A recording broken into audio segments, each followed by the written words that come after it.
Good morning, and welcome to the Virginia Interfaith Center for Public Policy's live weekly broadcast. I'm Roberta Oster, the Communications Director. Our show, Virginia Interfaith Live, brings you insight and perspective from policy and faith experts, legislators, and community leaders. During these difficult times dealing with COVID-19 and racial justice, our broadcast focuses on economic, racial, social, and environmental justice issues here in Virginia. We will also share resources and opportunities for you to get involved in our work, advancing social justice and helping our neighbors. We will keep you up to date and keep our elected officials accountable. Today, we will address a critical issue that will be a priority for the Virginia Interfaith Center during the upcoming 2021 General Assembly: prenatal care for all Virginia mothers. And I am pleased to introduce our guests. Jill Hanken is a health attorney at the Virginia Poverty Law Center and has worked on these issues for decades. Welcome, Jill. Thank you for being here. And Melanie Rouse, who is PhD and Program Manager at the Virginia Department of Health in the Virginia Maternal Mortality Review Team. We are so grateful for your work, and welcome, Melanie. And now our moderator, my colleague and friend, Dora Muhammad, who is our Congregation Engagement Director. Dora? Thank you so much, Roberta, for your introduction. Thank you to both of our guests for joining me today. I'm very, very excited. One of the hats that I wear, people thought it kind of disappeared when I became Congregation Engagement Director, but I am still the Program Manager for our health equity work at the Virginia Interfaith Center. And so I just want to lay out a couple of backgrounds, sort of how did we get here this morning to this conversation. Maternal mortality is a national crisis. While worldwide mortality rates were declining, U.S. rates were increasing. In Virginia, Black women died 3 to 4 times more than any other racial group. And that is very personal to me, of course, as a Black woman. But it's also very personal for me in this work at Virginia Interfaith Center. Since 2018, when we began our education around Medicaid expansion, we also integrated some work with helping people apply for Medicaid. And so we worked to get training for people to become application assisters. And in that time, the fall of 2018, it was very heartbreaking for me to actually tell women who were immigrant, undocumented, that they were not eligible, and turn them away with very few resources in the community for them to get care. And I'll touch on that a little bit later. But as a result of that, when maternal mortality became a priority announced in 2019 by Governor Northam, I worked with his office and the staff of Office in Health and Human Services. They did a listening tour on maternal health. And we hosted one in Prince William County at the time where I lived. And I was one of the panelists. All 3 of our female state representatives all had these horrific birth stories. So they all were on the panel with me. And then right before the roundtable ended, literally Delegate Elizabeth Guzman interrupted the governor's staff as she began to close out and said, "We've been here for 2 hours discussing this, but we will not truly be able to affect the racial disparities if we do not find a way to provide care for undocumented women." And I whispered to her, she was 2 seats away, and I said, "There is a way." And so immediately after the panel discussion, we talked and she said, "Let's do it." I shared with her this budget amendment. At the time, it wasn't a budget amendment. It became a budget amendment through Jill Hanken and her guidance with me. And we'll get into that. So I'm again, so very excited. We've done a lot. We've had at Virginia Interfaith Center a push campaign, as you see the graphics here. And earlier this year, Delegate Guzman carried the budget amendment in the House. Senator Abbott carried it in the Senate. We had 11 House co-sponsors, 6 Senate co-sponsors, most of them who sat on appropriations or finance committees, but then it failed. Then we reintroduced it during the special session. And we launched the push campaign with these beautiful social media graphics that you see. We grew a small coalition, about 10 organizations, to advocate with us and join with us to push to make this a priority. And we felt really, really encouraged when last month the Department of Medical Assistant Services requested the budget amendment as part of their 2021 recommendations to the governor. And unfortunately, we were all very disappointed that it was not included in his budget released last week. And so the good part of it is the HAVE coalition, with which Virginia Interfaith Center is a part of, and Jill Hanken co-chairs, did set this prenatal care for all mothers as one of their 3 2021 priorities. So I just wanted to set the stage, because having that growing support for it through the HAVE coalition has been a light for me as we champion this past year. So I'm really, really encouraged. The fact that it's not in the governor's budget, which we thought was going to be smooth sailing, honestly, it means that we actually have to ramp up a full advocacy effort now for the legislative session. So our aim in this show is to really lay that foundation to educate, and we'll talk about how you can help push this forward. So with that, wanted to introduce again, and some of just clarify their roles. Dr. Melanie Rouse has been a part of, a staff member of the chief, and correct me if I'm wrong, the Chief Medical Examiner's Office. She serves also as the Maternal Mortality Projects Manager. Is that correct? Did I get it right? Yes. Okay, very good. Okay, so, and like I said again, Jill is the co-chair of the HAVE Coalition, which stands for Healthcare for All Virginians. And so she's wearing that hat. A lot of the questions I'll be talking to her about will be about the HAVE Coalition. So I wanted to start with Mel.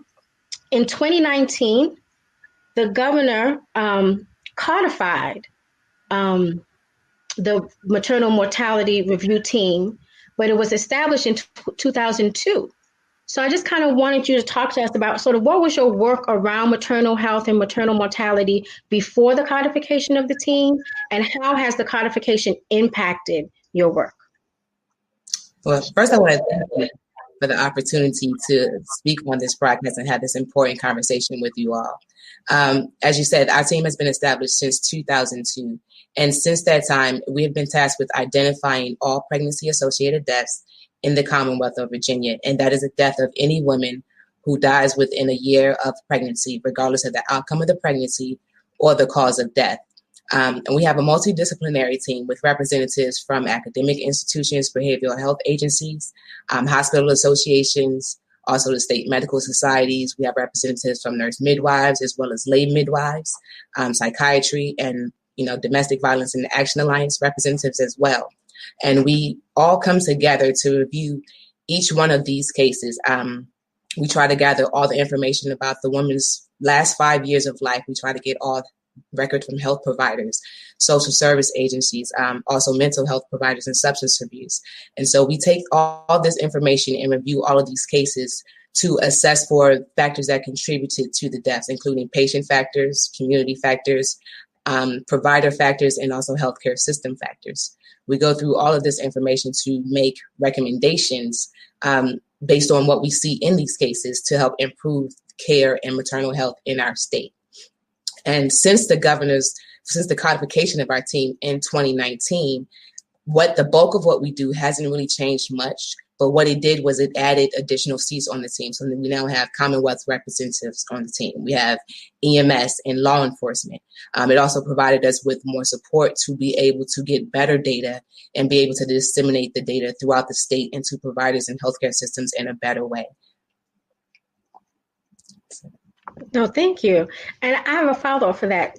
Was there any additional pressure? One of the things that I allowed, the governor's announcement, in that the goal that he set for the Commonwealth is not just to reduce the racial disparities, but to actually eliminate the racial disparities by 2025. And so to me, that is different. Let me say that. That's very unique. And so it's a bold and ambitious goal, Can you talk about sort of maybe some of the pressures, or is there a benefit to that? Has there been an advantage of having such a bold kind of mandate and benchmark for the team and really for the administration? Okay.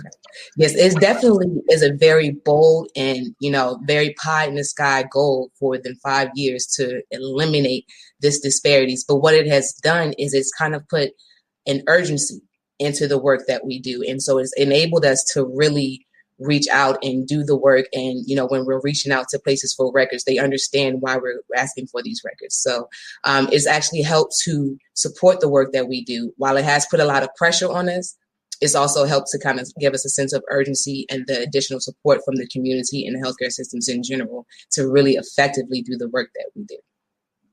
That's very interesting. And I actually have to agree with that. Before I toss it to Jill, when I submitted an email, just a question, like an inquiry, one of the requests for information to find out sort of how death certificates are recorded, what are the pregnancy questions, they responded literally within an hour, and I was shocked. So it speaks to that urgency. So much respect and acknowledgement of that effort. And Jill, so I want to ask you, so I didn't do it in an introduction, I did it privately, but I will say publicly, I absolutely love Jill Hanken. She is a veteran healthcare advocate. And when I started working at Virginia Interfaith Center, I just absolutely am in awe of just her wisdom and her guidance, and just literally her experience teaches and just guides in just such a humble way. So literally, so I remember in 2019, what I recall, for the HAVE Coalition that fall, as most organizations do, you meet to discuss what your policy priorities will be for the next year.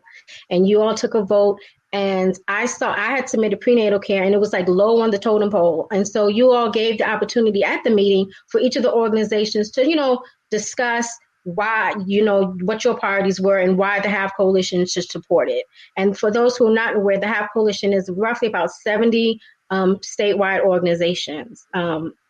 And so I was very nervous coming to that meeting because I was like, man, nobody really knows about this. This is so personal for me. Again, just recalling the faces of the women. And when you started the meeting and talked about your policy priorities for the Virginia Poverty Law Center, you led with the prenatal care. And I just exhaled like, oh, yes, I got Jill wants this. So I promise you, I was just giddy at the end of the table. So I really wanted you to, I never asked you, so I really wanted you to share why back in the fall of 2019, this was a priority that you had. Well, thank you, Dora.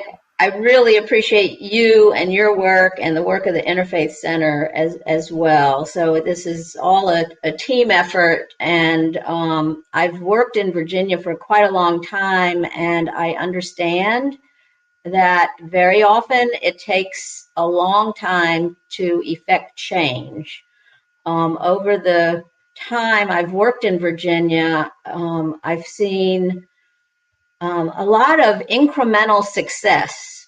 I mean, year after year, sometimes it takes a long time to improve eligibility rules in our healthcare programs. I have war stories from decades ago where it took 3 or 4 years just to get a 20% increase in like an eligibility level.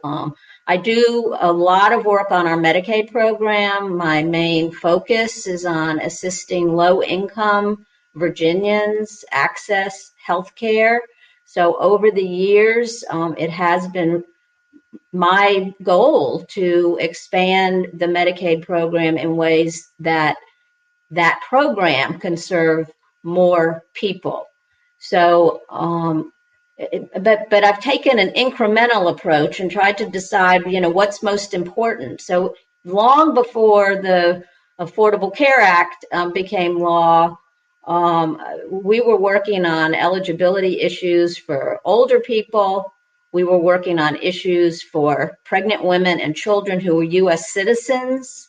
Then we had initiatives for helping pregnant women and children who were legally residing immigrants. And these were things that were finally adopted in Virginia, opening the door to healthcare access for different populations. Then with the adoption of the Affordable Care Act, our focus then turned to the big enchilada, which was Medicaid expansion, an opportunity to really open the door for low-income adults who previously had no way to get Medicaid coverage, even if they had zero income. And a lot of people watching this show today might remember it took 6 years to get Medicaid expansion through the Virginia General Assembly, and it took efforts of all of the groups that you refer to with the Healthcare for All Virginians coalition. It took a long, long time to get the votes we needed to get expansion through, but it happened. During the long, very lengthy 2018 General Assembly session, that's when Medicaid expansion was adopted for implementation January 2019. And, it's been a great success in Virginia. There are over 470,000 low-income adults who now get Medicaid through Medicaid expansion. And many of those people have just joined up since the spring with the onslaught of the pandemic and people losing their jobs and losing wages and suddenly finding themselves in need of health insurance. But that's a long way to get around to our topic today, which is once we got Medicaid expansion, and I hope people can appreciate why that needed to be our focus for a long time. But once that happened, it was like, okay, well, what's next?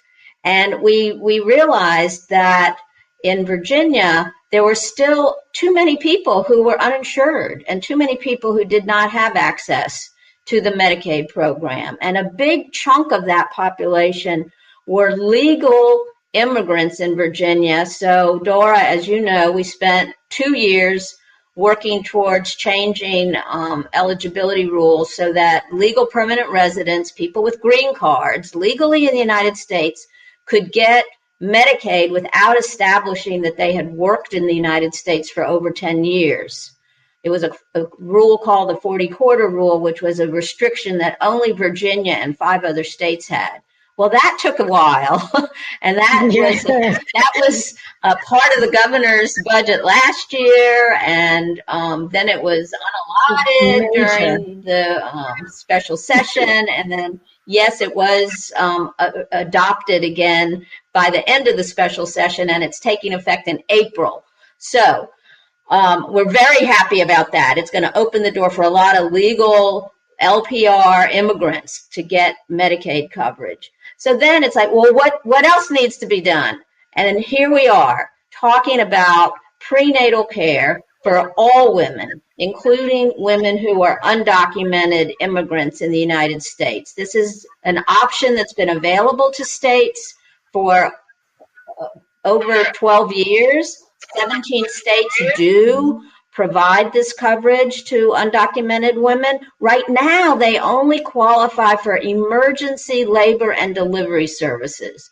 Well, I know Dr. Rouse can confirm that showing up in a hospital for just labor and delivery is not the best, it's not the way to have a healthy pregnancy and ensure a healthy outcome. But that's all these women currently can get is emergency Medicaid for just labor and delivery. So what we're promoting now is that these low-income pregnant women whose babies are going to be U.S. citizens can have full prenatal care coverage during their entire pregnancies to ensure the mother's health and the baby's health. That was a long introduction, but I think that it was needed. Sort of set the stage for why we're doing this now. We're trying to still fill holes, and this is really one of the few holes that remains in Virginia where there is a federal option and federal dollars to help pay for it. Exactly. No, you hit on all the key points. So I hope everyone was taking notes. Because what's important is that this is a federal option that has been available, and Virginia just has not taken it. And it was important to lay the groundwork for all the years that we've done the work through the HAVE Coalition, because it is about erasing the margins and really reaching the most vulnerable. And the constant asking of the what's next is so important, because people can get obscured, or you get caught up in the victory that you have and you forget about the people that's really not touched by the legislation that just passed. And so with that, I want to say that I'm proud that the HAVE Coalition's priorities for 2021 all deal with immigrant health. And so wanted to let everyone know the URL that's scrolling on the bottom of the screen. You can find a one-pager that the HAVE Coalition has put together. It's available on our website about their 3 priorities that includes the prenatal care budget amendment. But I just wanted to give Jill an opportunity to talk about the other 2 priorities around immigrant health. Yes. Well, thanks, Dora. Yeah, the 2 other priorities for the Healthcare for All Virginians Coalition also deal with immigrants' access to health care. One of them would simply raise the age for legally residing children to get Medicaid. This is something I mentioned earlier. We did get coverage for legally residing children and pregnant women. The state set the age level for children to end at age 19. Federal law allows that eligibility level to be as up to age 21. So that's one thing we also want to do, because these young people who are legally in the United States, they need continuity of care. And the idea of keeping them protected after they turn age 19 is really important. Now, some of them will be able to go straight into Medicaid expansion. We're concerned about the ones who will not. And there are categories of immigrants that still won't be able to get full Medicaid without this provision. And then the third priority relates directly to COVID. As I mentioned earlier, all immigrants who meet financial requirements can get emergency Medicaid services. We're really concerned about immigrants who, for one reason or another, are not enrolled in Medicaid or not enrolled in marketplace coverage, who need COVID testing and treatment and now vaccines. And the federal Medicaid program does allow states to clarify and confirm that the emergency services available through Medicaid also include COVID screening, testing, treatment, and vaccines. And we would like the state to clarify that and say that in a way that will encourage immigrants to come forward, because we know how disproportionately immigrant communities have been hurt by COVID. It's really shocking. And whatever we can do to let people know that services are available to them for free will help people get the services that they need. And by doing that, it protects everybody else. It protects all of us when individuals who are uninsured know that they can get services. That's very, very important. So I do want to now narrow in on the prenatal care piece. So I just completed one of our policy briefs, and I really center one of the recent reports from the Maternal Mortality Review Team, because I found a very, very, to me, I felt it was a significant piece of data where there was sort of an analysis of the indicators of the different causes of death versus chronic women that had chronic health conditions and those that did not.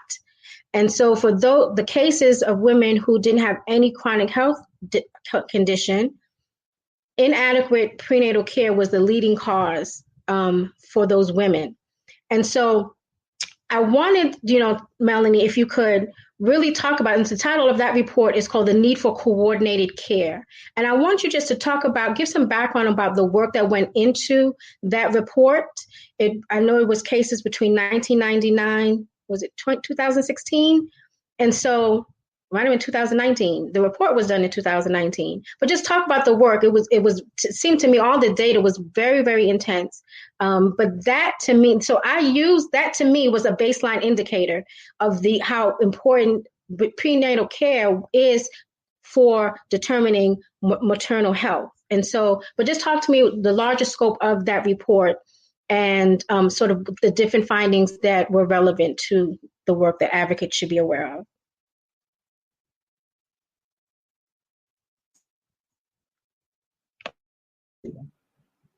So for that report, the purpose of that report was to examine the prevalence of chronic diseases amongst cases of pregnancy-associated deaths in women in Virginia.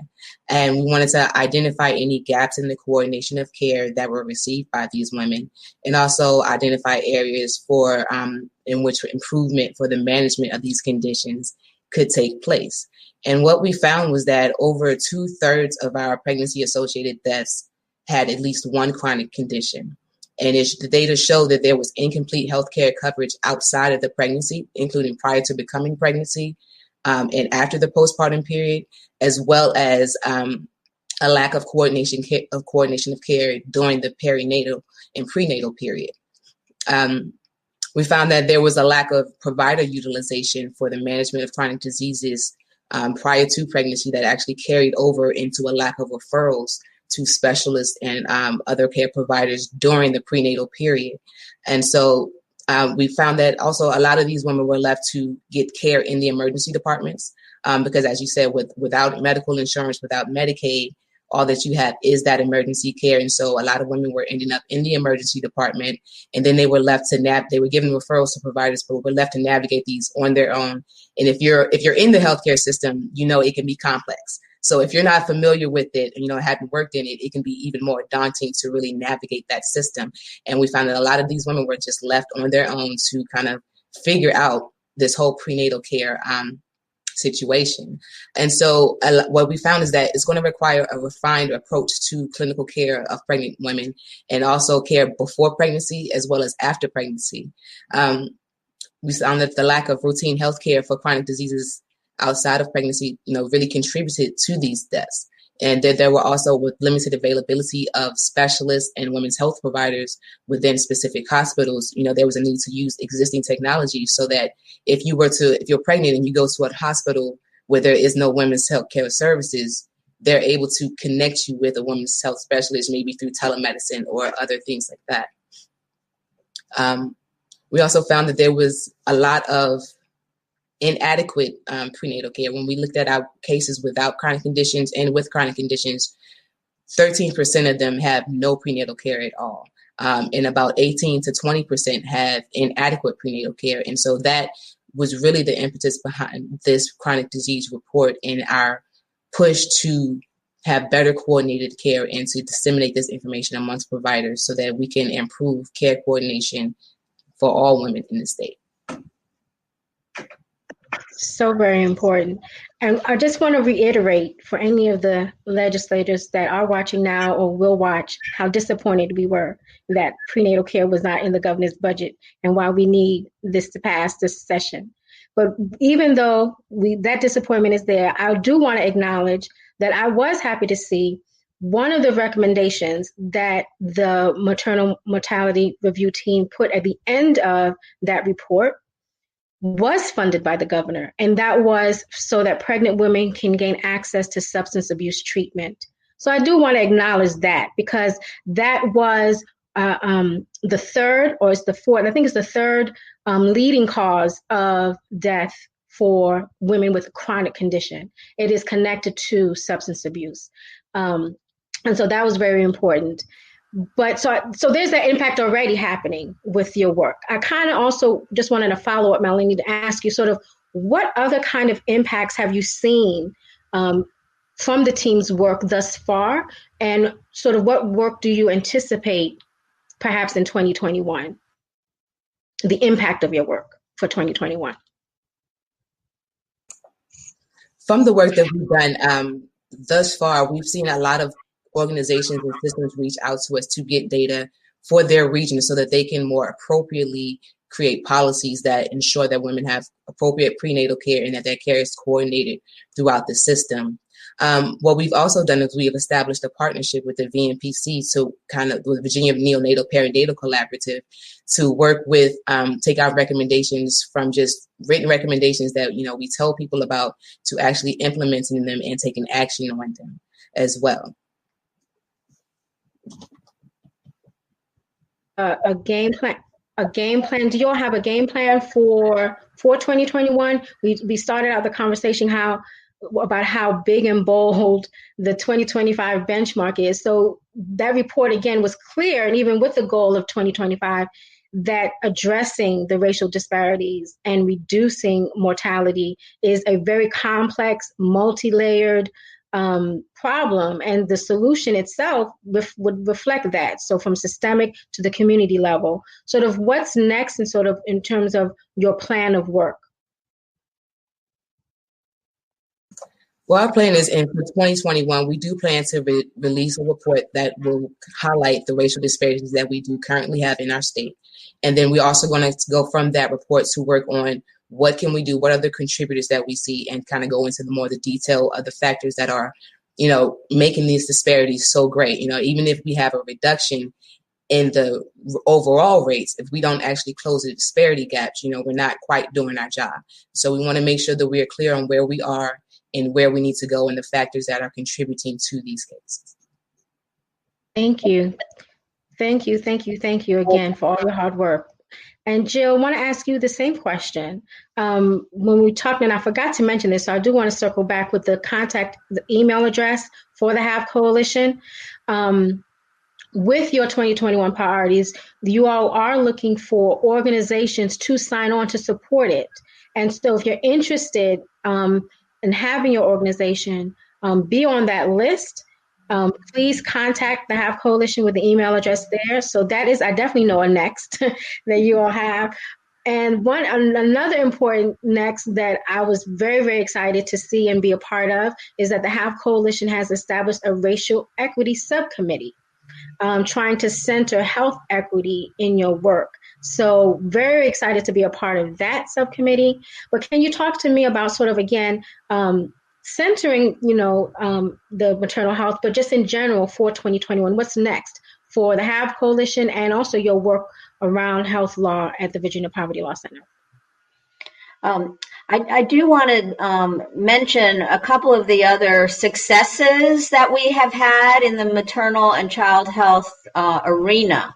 And thank Governor Northam for some of those other successes. One is that last year, the governor did support an extension of postpartum care for women who get their services through Medicaid and our FAMOUS program. So instead of a very short 60 days postpartum coverage, it's now extended to 12 months. So that, along with the 40-quarter elimination of the 40-quarter rule that I mentioned a moment ago, will take effect in April of 2021. So part of our work needs to be implementation of those changes so that people know about it and take advantage of it. Another piece of Governor Northam's budget that we did support, and that did come from the maternal mortality review team and the listening sessions around the state, was an inclusion of doula services through the Medicaid program. So we should say thank you for those things that were included in the budget. I mean, doula services have been shown to be very successful support services for low-income pregnant women before, during, and after pregnancy. So those are things that we also look forward to. Well, the doula provision needs to be adopted by this year's General Assembly and then implemented. So we have a lot of advocacy to do to promote those three policies for immigrants in Virginia.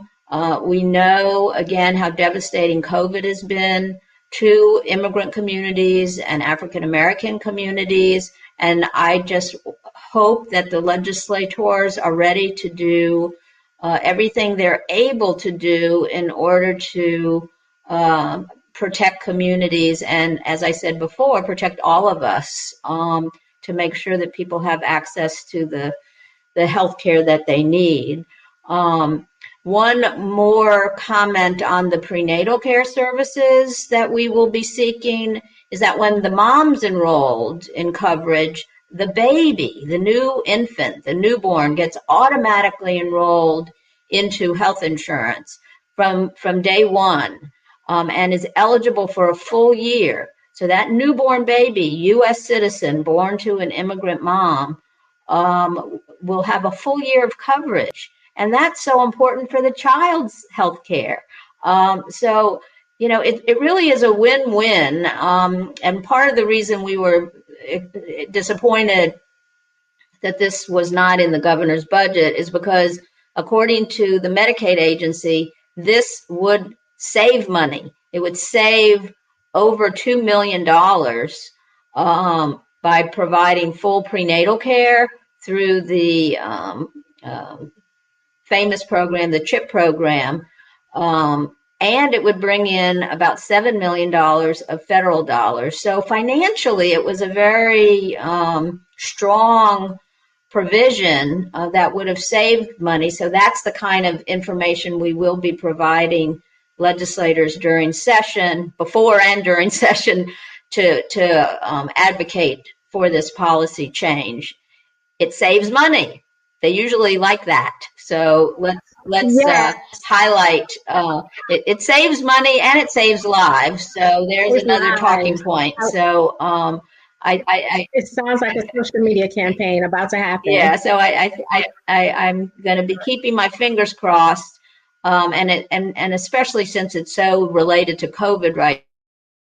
People, especially pregnant women, are healthy.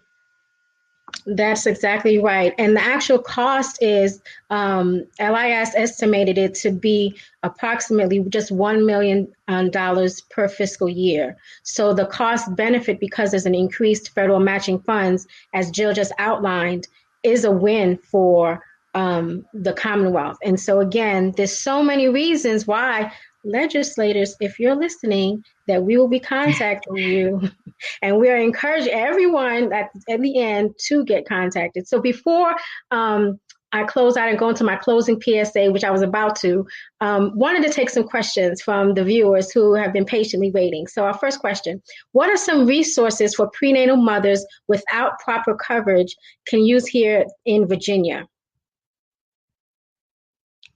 Jill, do you want to take that? Yeah, well, there are free clinics and community health centers all around Virginia, and also local departments of health that can hopefully steer people in the right direction to get prenatal care services. So there, but it's hard when you're not insured. You're looking for affordable services, and you know, people do have to use things like clinics in local communities to get the care they need.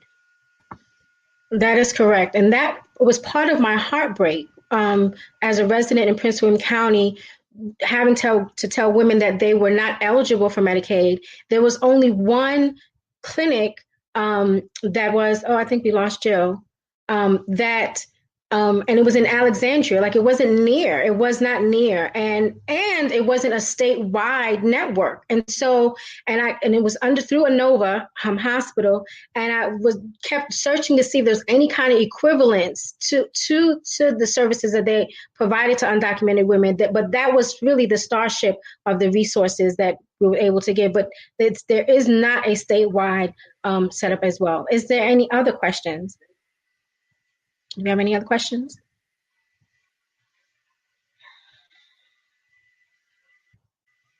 I don't see any. Well, that is good. Well, I wanted to thank you all again for joining us. I wanted to close out before I do my closing thought. I always do a closing PSA on sort of my next for 2021. And so I mentioned the help that we're going to need. So part of the fact that that we are going to have a strong advocacy push, we have reactivated our petition of the push campaign. There is the link. And so don't just want the viewers watching this to sign it. I want you all to circulate it within your organizations, circulate it within your congregations. And if there's clergy leaders who are watching this, I want you to take lead on it. And I'll get to more of that in my closing thought before I get emotional. But that is one of the key anchor pieces, because our legislators need to hear from you. They need to hear from the constituents. And so the signatories on the petition will be sent to all of the legislators that are part of the appropriations and finance committees in the House and Senate, as well as your own. When you sign the petition, it will go to your actual legislator as well, because all legislators, of course, will be voting for it if it is passed out of committee onto the floor for a vote. And so wanted to say that. The second, what's next for me, is our annual Day for All People, which is our annual advocacy event. Usually it's a day. This year, for 2021, it's going to be a week because everything is virtual. And I'm putting together a workshop called Maternal Health and Women of Faith. And I do want to say this, even though my initial target is women of faith, maternal health is not just a women's issue, because I don't know, unless men out there who are listening to this do not care about their wives, mothers, sisters, friends dying within a year of giving birth, if they do not have an investment in wanting to see every woman be able to give birth and live to tell it, then maybe you don't care about maternal health. But I'm beginning the conversation with women of faith during our Day for All People. So want you all to register for that.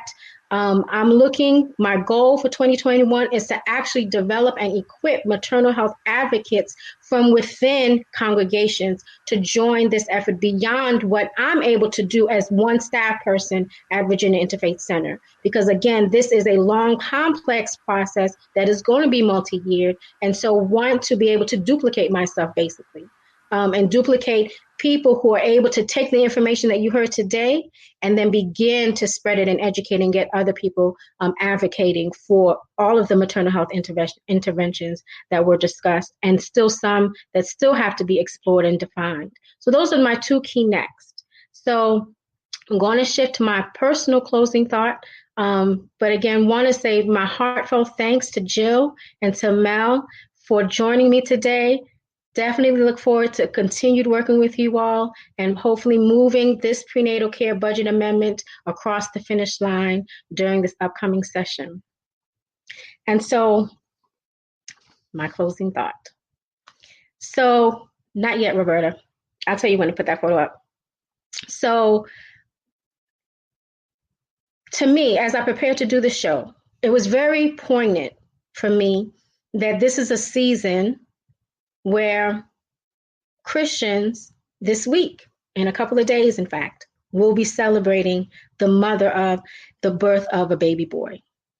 And so maternal health is primed in this week. And so as I began to reflect on that, I also recalled from my family's Muslim faith tradition, a hadith, which is a saying of Prophet Muhammad in Islam, that speaks to how we honor mothers. And the hadith goes, there was a man who approached Prophet Muhammad, peace and blessings be upon him, and asked him, who is most deserving of my good company? And the Prophet said, your mother. And then the man asked, then who? And the Prophet answered, your mother. And then the man asked again, then who? And the Prophet answered, your mother. And then he said, then who? And finally, after 3 times, the Prophet said, your father. So mothers, I grew up with an understanding and appreciation of mothers having more, deserving more from us 3 times more than our fathers. And so I bring all of that to inform my work. And as I shared in the beginning about how this work shaped from my heartbreak of having to tell, and I've seen the women.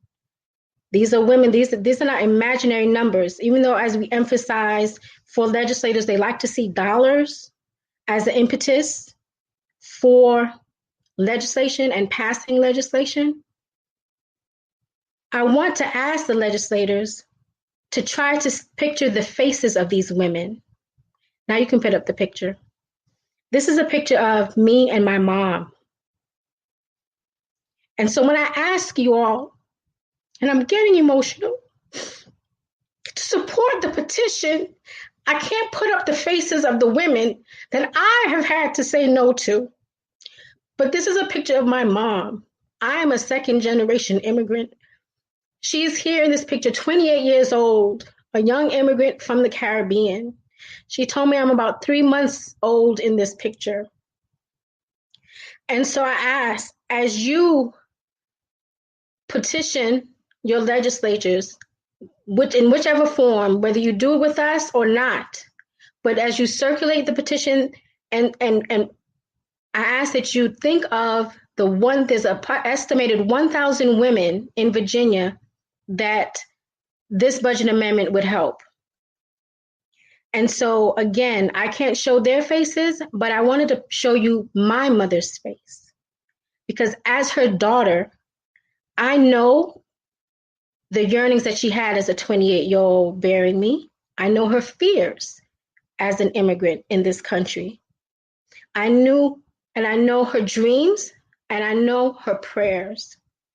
And I know that all of that shaped me while I was growing in her womb. I'm born from them, and they infuse every breath that I take, and they inform my work. So I want you all to think of the 1,000 women.